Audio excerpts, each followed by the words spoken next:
सिंहासन बत्तीसी की पहली कहानी रत्नमंजरी पुतली की कथा। सिंहासन के साफ होने के बाद राजा भोज पहले दिन ही सिंहासन पर बैठने के लिए उत्सुक थे। जब पहले दिन राजा भोज ने सिंहासन पर बैठने की कोशिश की तभी सिंहासन से पहली पुतली रत्नमंजरी प्रकट हुई।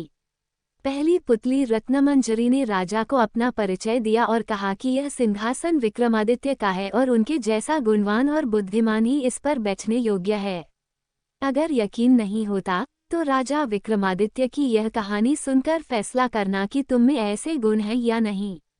इतना कहने के बाद पहली पुतली रत्नमंजरी ने राजा भोज को कहानी सुनाना शुरू किया। एक बार की बात है, अम्बावती नाम का एक राज्य था। वहां के राजा धर्मसेन ने 4 वर्णों की स्त्रियों से 4 शादियां की थीं। पहली स्त्री ब्राह्मण थी, दूसरी क्षत्रिय, तीसरी वैश्य और चौथी शूद्र थी। ब्राह्मण स्त्री से हुए पुत्र का नाम ब्राह्मणीत था।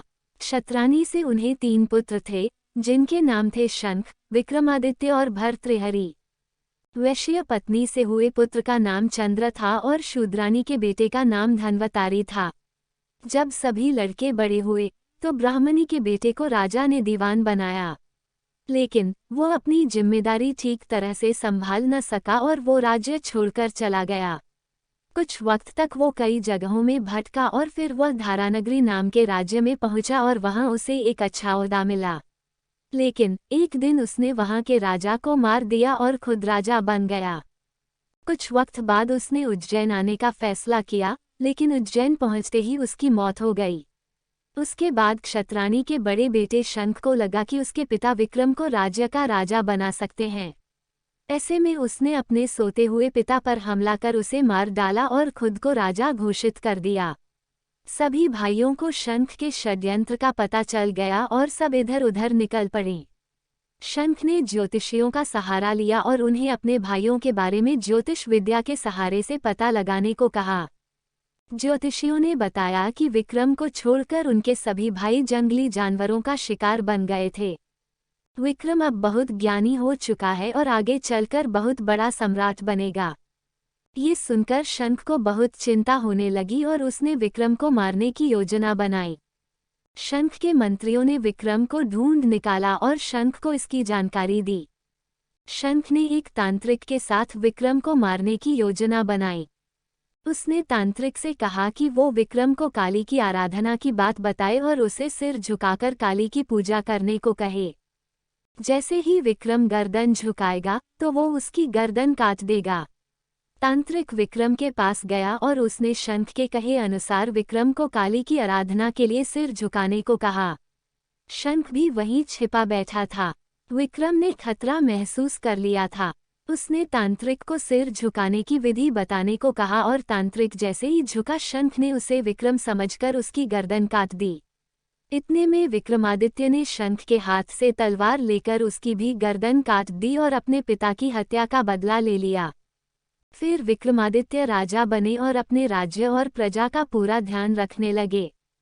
हर तरफ उनकी जय जयकार होने लगी। एक दिन राजा विक्रमादित्य शिकार करने जंगल गए। उस जंगल में जाने के बाद राजा विक्रमादित्य को बाहर निकलने का कोई रास्ता नहीं दिख रहा था। इतने में उनकी नज़र एक खूबसूरत महल पर पड़ी। वो अपने घोड़े पर सवार होकर उस महल में पहुंचे। वो महल राजा बाहुबल का था। राजा विक्रम जैसे ही वहां पहुंचे तो वहां के दीवान ने राजा विक्रमादित्य को कहा कि वो बहुत मशहूर राजा बनेंगे, लेकिन उसके लिए राजा बाहुबल को उनका राजतिलक करना होगा।